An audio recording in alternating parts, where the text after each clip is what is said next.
Essa é uma produção da Sônica Podcasts Anywhere.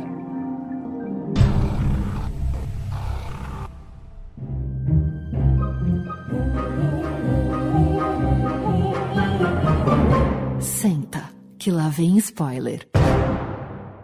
Olá, olá! Estamos aqui de volta com mais um episódio do Senta que lá vem spoiler, a sua dose semanal de spoilers de filmes, séries, documentários e indústria do entreter. Toda semana estamos por aqui no seu tocador favorito, com uma análise crítica cheia de amor ou não, das coisas mais legais que são lançadas nos cinemas e também no serviço de streaming. Eu sou o Renato Sansão, e aí, beleza? E estou muito bem acompanhado pela minha querida amiga Larissa Chilegal. Olá, olá, turma! Tudo bem por aí? Tudo muito bom, tudo muito bem, e temos aqui a nossa mentirosa número 1, Paola Costa. Oi, pessoal, tudo bem? Mentira essa história. Olha, quem fecha a mesa de hoje é o seu, o nosso Marcudo, que já chega dando a letra do programa de hoje, que é especial. O que vem por aí hoje, hein, seu Marcudo? Olá, pessoal. Hoje a gente vai falar de mais uma obra do grande Guillermo del Toro, a releitura dele de Pinóquio. Muito bom, e olha, nunca é demais lembrar que, assim como o nome já diz, a gente pega pesado aqui nos spoilers, viu? Então, caso você ainda não tenha conferido o Pinóquio do Gui del Toro, recomendamos que dê um pulinho na Netflix antes de arrepiar aqui nesse programa. Tá falado, daqui em diante é por sua conta e risco, combinado? Marbinha, solta o trailer que hoje eu pego esses narigudos aqui na mentira. Over there! What is that? Papa! It speaks! He's just a puppet! No, I'm not. I'm a real boy. People are sometimes afraid of things they don't know. I don't understand. Ah, we have found him, our star. Everyone shall love you and call your name Pinocchio. Pinocchio!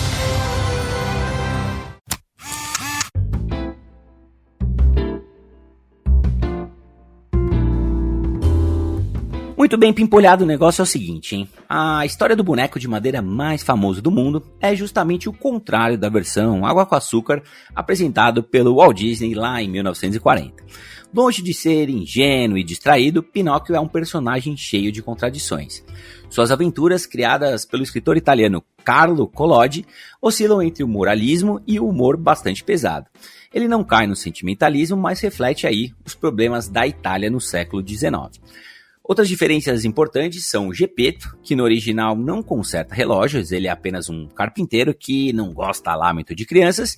E vejam vocês, gente, o grilo falante. Logo no começo do livro original, Pinóquio mata o grilo quando ele está dando conselhos. Que é isso, meu filho? Calma! Bem, minha gente, tivemos uma série de versões para Pinóquio, né? Além da famosíssima da Disney dos anos 40, outras que merecem menção aqui são o live action italiano Mega Sombrio de 2019 e a repaginação da própria Disney que veio aqui em 2022. Tem programa no SQLVS e que a Lari adora, né? Não. Aliás, no programa, eu, Marcudo e o Rafa não gostamos muito não. A gente achou que esse Pinóquio aí deu uma descaracterizada nas mentiras, que tava cheio de facilitações e a gente não curtiu. Mas dizem por aí que o Sansa amou de verdade, defendeu com todas as forças. Que se esse Pinóquio tivesse saído antes, a Disney engavetava aquele live action com os Emmys, Tom Hanks e tudo. Cavalo! Gente, entrando agora no Pinóquio do Del Toro, vale a gente trazer aqui que esse é talvez o maior sonho do cineasta mexicano, que é um fã incondicional da história.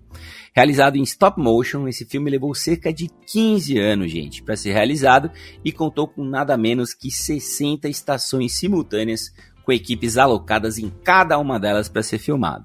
Para vocês terem uma ideia, cada uma das estações rendia, em média, 4 a 5 segundos de animação por dia de trabalho, gente. É um trabalho que eu nem consigo imaginar. Por exemplo, né, os personagens humanos, que nem o Geppetto, eles conseguiam mexer mecanicamente.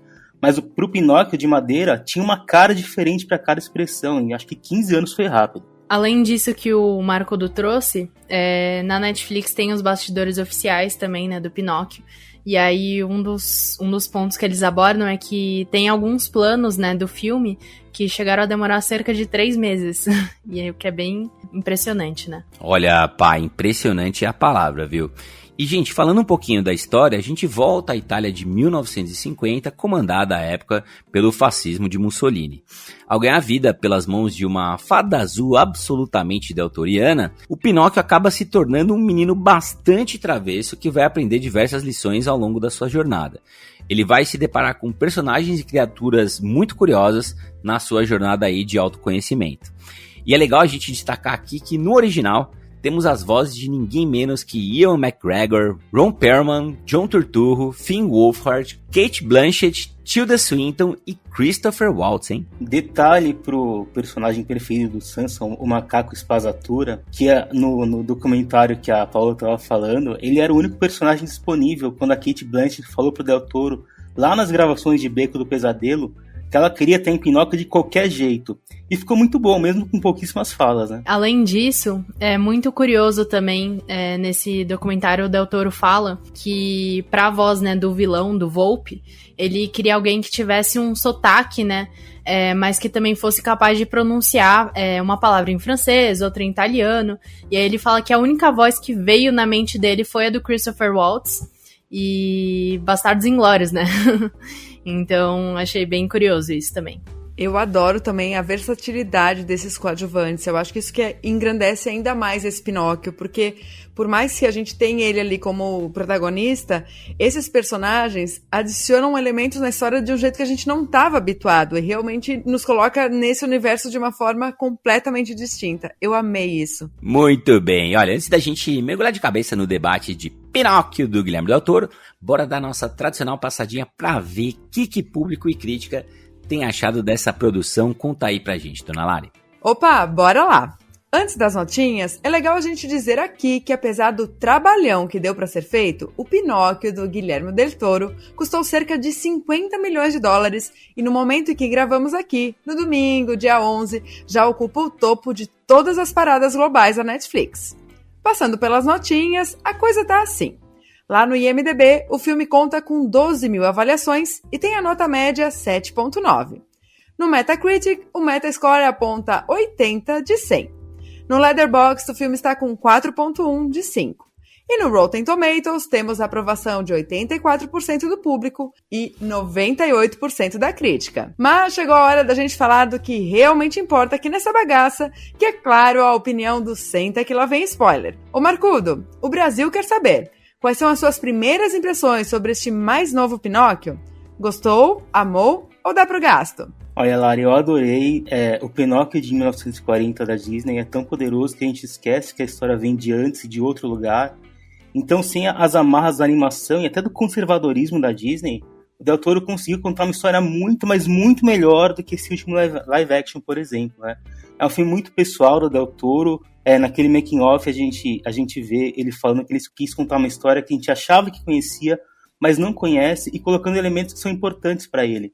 E dá para ver bastante a marca do Del Toro, tanto no visual quanto no clima do filme e na temática, né? A gente fala um pouquinho disso mais pra frente. Gosto muito do fato de o Pinóquio, mesmo de madeira, não ser parecido com o humano. E isso faz todo sentido se a gente for ver o processo de criação dele, né? Um estouro de raiva e de frustração do Geppetto, ele tá bêbado.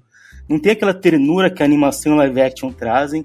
Na hora que eu tava assistindo, eu pensei, nossa, tem uma pegada meio Frankenstein nesse negócio, tá escuro, tá chovendo, e no making of a gente vê que realmente foi uma inspiração pro filme. O Del Toro diz que se identifica com esse tipo de personagem excluído, e se for ver, o Pinóquio é todo torto, só tem a orelha de um lado, porque o Geppetto não quis terminar o outro. Contrasta muito com o sapato de madeira que ele faz com todo cuidado pro Carlo no começo do filme, né? E o background que o Del Toro coloca deixa a história bem mais associável. Não é um negócio que ninguém aqui viveu, mas todo mundo estudou, viu o filme, sabe sobre aquilo. A gente sabe sobre o fascismo e dá para reconhecer pinceladas do que acontece no filme, no mundo que a gente vive hoje. A história tem um pé no nosso mundo.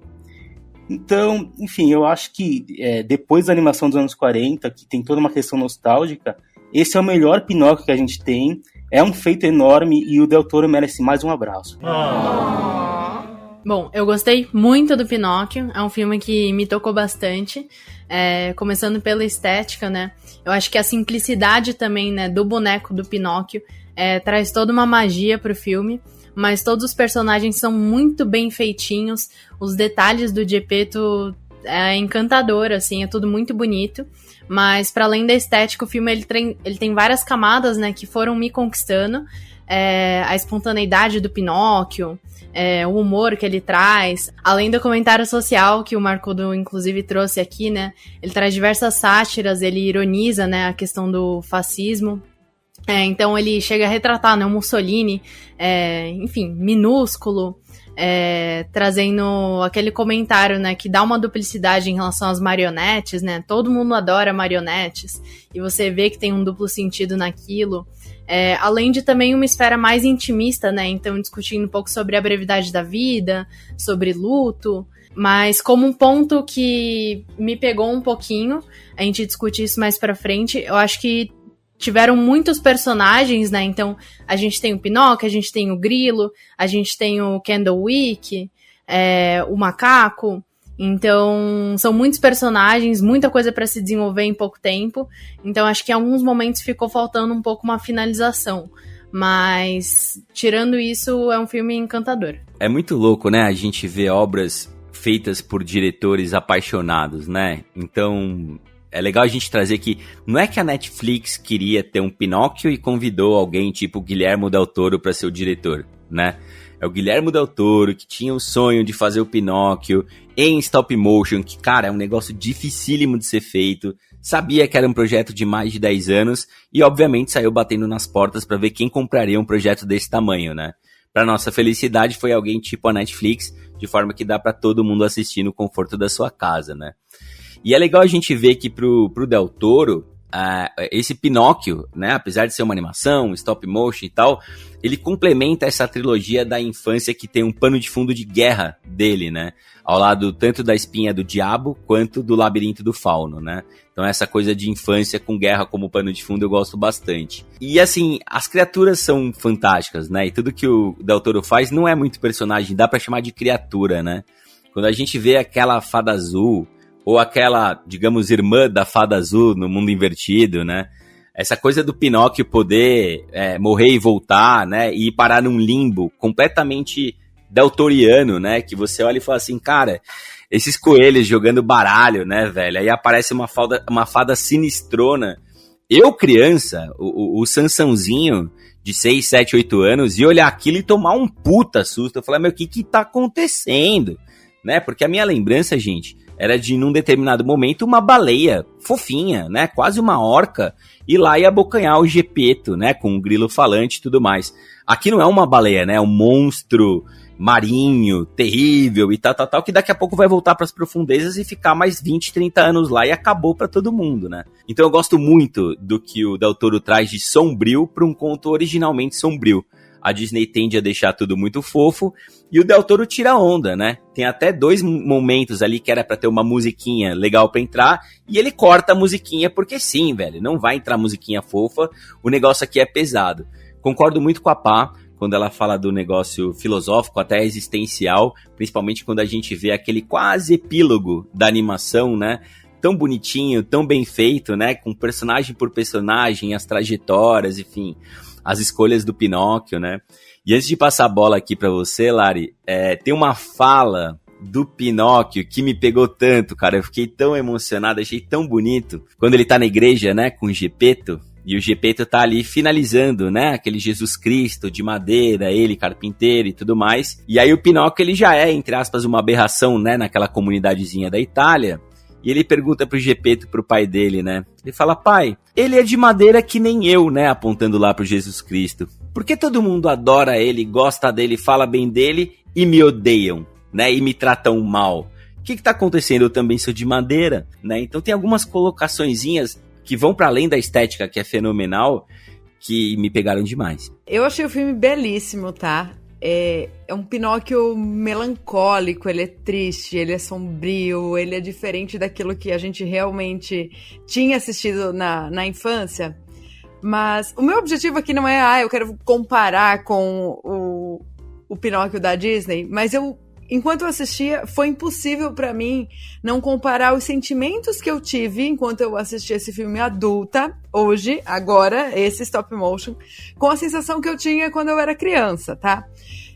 Porque eu tinha muito medo do Pinóquio, mesmo que o Sansa tava pontuando, aquela baleia fofa. Gente, era um filme que eu só pensava, Pinóquio, aprende logo o que é o certo e o errado, para de mentir, porque eu tenho muita aflição de ver aqueles bonecos se tornando, bonecos não, crianças se tornando burros, e eu tinha muito medo desse filme. Então a sensação que eu tive assistindo enquanto eu era criança, e eu adulta vendo agora, eu fiquei com esse mesmo medo. Tanto é que esse filme passa longe de ser um filme para criança, né? Ele é um filme para adultos. E é justamente nesse desenrolar que o Guillermo del Toro traz, de trazer uma densidade maior para esses personagens, que eu amei a experiência, tá? E gosto da relação que ele apresenta entre o pai e filho, não entre Gepeto e Pinóquio, mas antes entre o Gepeto e o Carlo. Como ele cria esse vínculo afetivo, como ele vai perder esse filho e que vai mudar completamente a vida dele, porque até o Grilo, enquanto narrador, ele fala que o mundo seguiu adiante, mas o Gepeto não seguiu. E a dor dele é palpável, a gente vê aquele senhor ali trabalhando, lidando com o álcool e também tentando aceitar o Pinóquio depois, que ele no início ele não tá nem aí pra ele, né? Ele tá assim, tipo, nossa, e aí que você é um boneco que eu criei, mas você é um boneco de madeira e eu não tô afim de te dar o amor paternal que era o que o Pinóquio tava esperando dele. No episódio 246, nós falamos aqui sobre a releitura da Disney de Pinóquio e ficou bem clara, né, gente, a falta de ousadia do estúdio, de sair da sua zona de conforto dentro de uma história que possibilita ir além, né? E pelo que vimos aí nessas quase 2 horas do novo filme, ousadia é o que não falta. E eu queria saber o que vocês acharam aí dos toques especiais que o diretor trouxe para um conto tão antigo e conhecido e se, assim como eu, vocês também ficaram encantados com o nível e a qualidade do stop motion apresentado aqui, hein, Paola? Com certeza, ele é muito bonito, ele é muito bem feito, não é à toa que ele durou 15 anos para ser feito. Os planos dele, né, de pensar na execução de cada um, o detalhismo, né, que ele traz no bonequinho do Pinóquio, nos personagens, eu acho que é tudo muito encantador, né, e aí até nos bastidores eles comentam também sobre essa questão de como que foi construído, né, esse universo do Pinóquio, né? Porque eles falam que se tudo é mágico, nada é mágico. Então acho que eles conseguiram dar um toque perfeito, e aí eles trazem muito essa questão do trabalho do Del Toro mesmo, de saber inserir cada elemento para que isso não se tornasse algo muito distante da gente. Então tem os elementos mágicos, né, o próprio Pinóquio em si, a fada, né, mas eles acho que é tudo muito bem inserido de forma que o filme fica muito equilibrado, muito certinho, muito bonito. Eu acho o máximo assistir making off de stop motion, tá? Eu sou uma pessoa que eu amo assistir esse tipo de filme. Eu já sou a louca da animação 2D, 3D e preciso acrescentar que eu também sou apaixonada por stop motion. E eu acho essa técnica para um filme com a história do Pinóquio muito acertada. Por quê?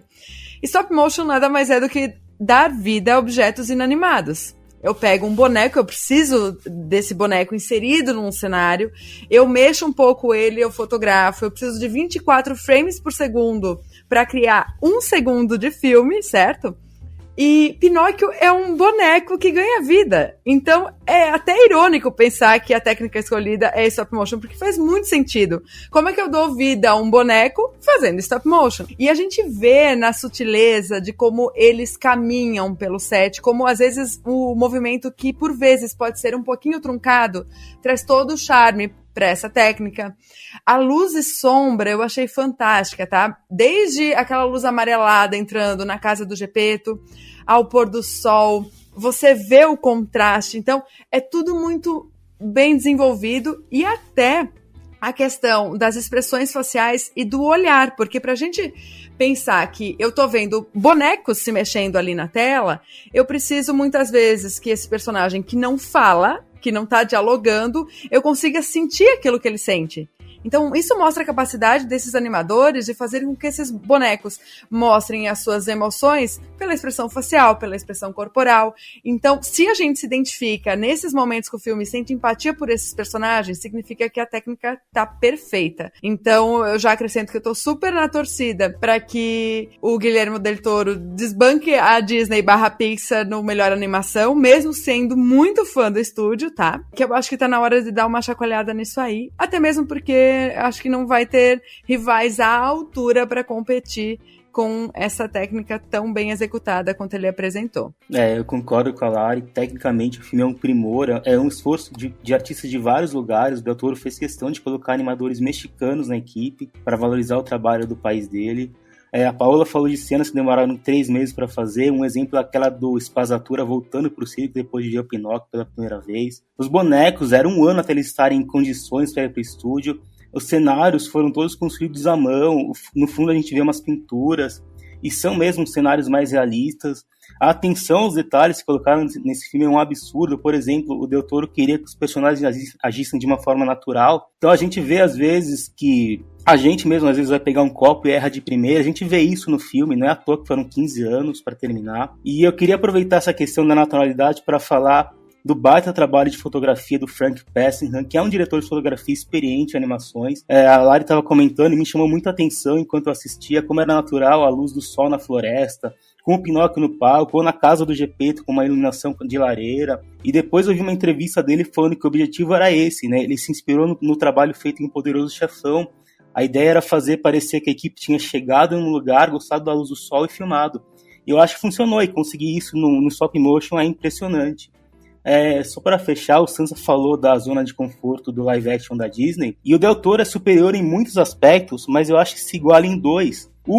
A Lari vai gostar, que é o rabo do Espasatura virando um motor de barco para fugir do monstro marinho. No live action foram as pernas do Pinóquio. Os dois são toscos, mas tudo bem. E o outro é o final do filme, né? O da Disney deixa em aberto se ele virou um menino de verdade. E o Del Toro vai além, porque em nenhum momento é dito que o Pinóquio poderia ser um menino de verdade, né? E no final dos 2 filmes, o Gepeto aceita o filho como ele é. E o Pinóquio nunca quis ser o Carlo. Ele não tem essa busca incessante por virar um menino de verdade. Ele tem uma personalidade própria e forte, e o que deixa esse filme bem mais interessante. E aqui é mais bonito e mais profundo, porque traz uma discussão sobre morte, né? Ser de verdade aqui é deixar de ser imortal, que realmente é um fardo. Que nem diz a personagem Morte, que é muito bem dublada pela Tilda Swinton. Porque ele nunca ia saber qual ia ser a última vez que ele ia ver uma pessoa especial, e ia ser para sempre assim. Acho que isso é uma tortura, né? Porque por pior que pareça o final, com todo mundo que ele amava morrendo, é aquilo que o Grilo diz, né? O que acontece, acontece, e depois a gente parte. E dentro disso é legal a simbologia da Pinha, que aparece no começo do filme, coberta de neve, num momento muito triste. E no final do filme ela tá banhada pelo sol num momento bonito, de esperança. E os dois são ligados à morte, que nunca vai mudar. O que deve mudar é a nossa perspectiva durante esse caminho. Mas que profissional, mas que competência, mas que cuidado, mas que critério. Cara, eu lembro que você, Lari, e principalmente o Rafinha, estavam bastante contrariados na gravação do Pinóquio da Disney, né, desse ano. E eu acho que tem 2 pontos diferentes nesse filme aqui que me agradaram bastante. Eu gosto, tá, do Pinóquio da Disney desse ano. Não morro de amores, viu, dona Lariposa? Mas eu gosto, pra mim passou tranquila, uns 70 poltroninhas. Mas o que eu gostei bastante aqui, que não acontece lá, são 2 coisas. A primeira é o grilo, né? Eu acho que a gente tem um excesso de grilo no outro filme, e aqui eu acho que os pontos dele são exatos. Não precisa ter tanto grilo assim, já basta o original, ele não tem que ser fofo, ele tem bons alívios cômicos, e pra mim cumpre um papel bacana aqui, principalmente no arco final, né, quando ele vai ter uma fala bastante importante que vai mudar os acontecimentos ali do filme. E a outra coisa é quando o Pinóquio mente, né? Eu lembro do Rafinha ter ficado maluco que, caramba, o Pinóquio não mente, é um momento clássico do nariz crescer e tal. E pra mim foi sensacional ver esse Pinóquio mentindo, né? E o nariz dele não apenas crescer, como formar um pinheiro novo do zero, né, cara? Um negócio meio maluco, ao mesmo tempo ligeiramente assustador. Você vê uma árvore, né, se formando ali daquele nariz dele e fala, caramba, onde isso vai parar, né, velho? Olha o tamanho disso aqui. E aí sim, eles usaram como recurso de roteiro isso a favor. E tava faltando isso lá no outro Pinóquio, né? Claro que vai ter alguns absurdos, é um filme de 2 horas com muita informação, né? Pra vocês verem, é praticamente a mesma duração do filme anterior, e eles conseguiram colocar todo o arco do fascismo, né, do Mussolini nesse filme aqui. Né, a amizade entre os meninos, né, o menino que não queria mais ser submisso ao pai, como o Pinóquio vai entender bem essa situação e encontrar outros caminhos para a jornada dele. Inclusive esse menino é dublado pelo Finn Wolfhard, né, lá de Stranger Things. Mais um trabalho fantástico de dublagem, eu não sei quem coordenou esse time, mas caramba, cara. Eu fui ver a ficha depois de assistir ao filme. Durante o filme eu não reconhecia a voz de ninguém. Eu pensei, nossa, que puta trabalho de dublagem. Depois que eu vi um por um, falei, Tilda Swinton aqui. Puta, esse trechinho foi a Cate Blanchett, que maluco, né? Nossa, o John Turturro. Então, assim, é fantástico o trabalho de dublagem, também muito diferente do que a gente viu em outras animações. Nem sempre esse trabalho é tão bem feito, né? E vamos dar nome aos bois, né, gente? O estúdio de stop motion aqui utilizado foi o Shadow Machine. Não é um estúdio especializado na técnica stop motion, mas eles fazem diversas animações para vários serviços, entre elas BoJack Horseman e Tuca e Bertie, né? 2 das animações mais bacanas aí do momento, com um roteiro mais afiado e voltados para um público adulto, né? Só queria falar rapidinho do Grilo, que realmente é muito legal. O Del Toro falou até que gostou tanto do Ian McGregor que ele virou narrador depois. E tem um detalhe interessante, que ele não é a consciência do Pinóquio aqui, né? Ele fica no coração do Pinóquio, porque uma criança é movida por emoção mesmo, e não pelo cérebro. Bom, minha gente, antes da gente ir pras notinhas, eu queria ter uma ideia aí maior de que lugar o nosso Guilherme Del Toro, diretor e roteirista de clássicos como Hellboy 1 e 2, O Labirinto do Fauno e A Forma da Água, e de outros bons filmes como O Beco do Pesadelo, Colina Escarlate e Círculo de Fogo, ocupa aí no coraçãozinho de vocês. Bacana a gente lembrar que ele já foi 5 vezes indicado ao Oscar e venceu 2 vezes, hein? Melhor direção e melhor filme pelo seu A Forma da Água de 2017, e também estará à frente já no ano que vem do projeto da Walt Disney Haunted Mansion, uma dramédia familiar com Jamie Lee Curtis, Winona Ryder e o ator favorito do Marcudo, Jared Leto. Olha, o Del Toro ocupa um lugar muito fofo no coração do modo Lariposa, viu? Porque eu amo os filmes dele, especialmente eu preciso destacar que o Labirinto do Fauno tem todo o meu coração, eu acho esse filme sensacional, ele é sombrio, ele tem a melancolia, e são justamente essas 2 características que eu gosto muito no diretor. Então, se tem Del Toro, eu tô sempre pronta pra assistir, e eu quero só saber se vocês concordam comigo com uma coisinha. Vai dizer que ele não é a cara do Steven Spielberg, só com uns quilinhos a mais. Não é possível que meteu essa, mano. Eu não acho tão parecido não, viu? Mas eu acho o Del Toro um dos principais diretores dessa geração. Ele tem filmes medianos, que nem Colina Escarlate, e o próprio Beco do Pesadelo, que eu não sou grande fã. Mas quando ele acerta muito. Eu adorei ver o Círculo de Fogo no cinema. Que nem a Lara, eu fiquei surpreso com o Labirinto do Fauno. Eu torci muito por A Forma da Água no Oscar. Ele é um diretor que está sempre buscando, que nem ele diz, mostrar a alma dos personagens se transformando. E eu acho que ele consegue. Eu acho que é um dos melhores contadores de história que a gente tem nesse sentido. Eu acho que, como o Sansa falou no começo, né? Quando a gente vê o trabalho de um diretor apaixonado, realmente se torna algo perceptível. Sou fã dele também, a forma como ele contou o Pinóquio pra mim foi muito interessante. E só queria pontuar aqui também que eu não conheço os filmes mais antigos do Pinóquio. Conheço a história, né, por ser um clássico, mas o Pinóquio que eu tinha a maior lembrança mesmo é o Pinóquio do Shrek. Então, que nem é a história propriamente dita do Pinóquio. Então, esse Pinóquio do Del Toro ganhou meu coração. Como único ponto que eu queria, enfim, finalizar aqui comentando, em questão do fechamento de alguns personagens, por serem muitos, eu acho que faltou um pouco. O Candlewick, por exemplo, eu achei que ele ia ter alguma aparição ainda no final, depois que eles estão naquela cena da escola, do treinamento militar, enfim. E aí tem o ataque, ele não tem uma finalização para esse personagem, então eu senti um pouquinho de falta disso. Mas eu acho que são detalhes mínimos e o filme como um todo, ele é muito bonito e acho que é memorável. Eu concordo com a Pá, tem algumas pontinhas soltas aqui e ali, tô contigo, que poderiam ser um pouquinho melhor colocadas, mas eu acho que tem uma grande preocupação também em não inchar muito a duração desse filme, né? Ele já bate ali as 2 horas, eu já acho que você pensando num público mais jovem, tudo bem que é um filme para adultos, ele já é um pouquinho longo, né? Mas só dando uma pitadinha aqui no Del Toro, gente, são pouquíssimos diretores, né, que tem um universo ou um multiverso para chamar de seu, né? Então é muito legal a gente ver que já existe um Del Toro verso, né?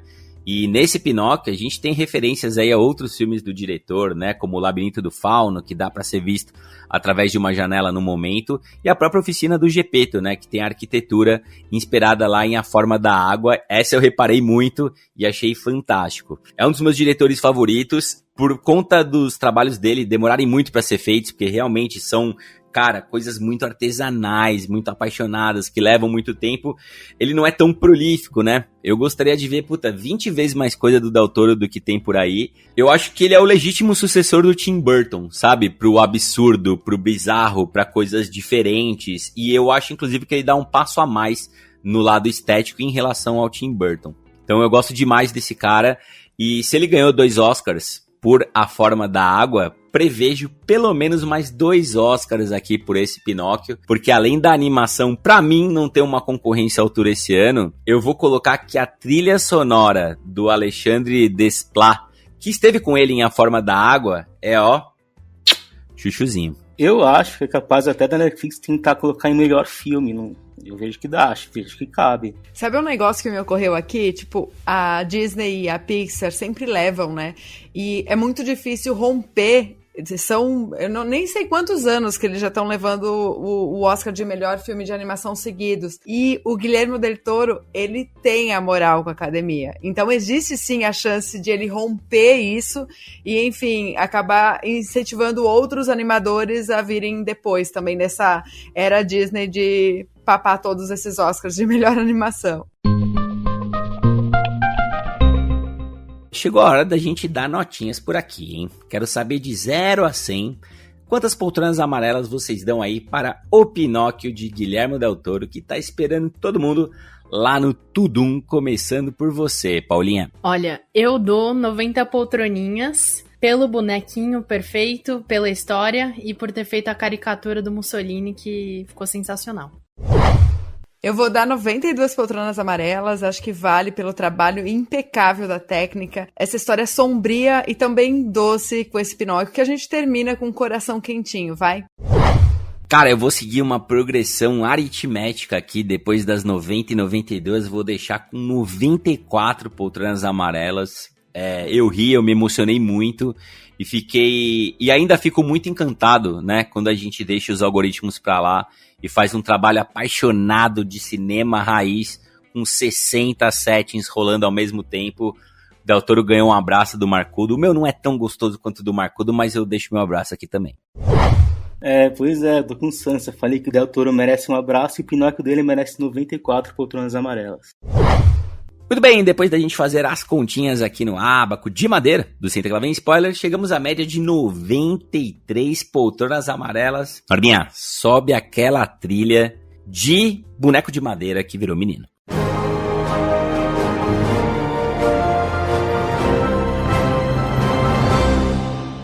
E é isso aí, pimpolhada. Nós vamos ficando por aqui, sempre lembrando que toda semana esse episódio fresquinho do Senta Que Lá Vem Spoiler, pra você escutar aí na sua cama, no sofá, no carro, no busão, zapeando pelo serviço de streaming e salas de cinema em busca da sua próxima aventura. Obrigado, viu, queridos? Beijo, turma. Até a próxima. Tchau, tchau, pessoal. Obrigada. Isso aí, pessoal. Valeu e até a próxima.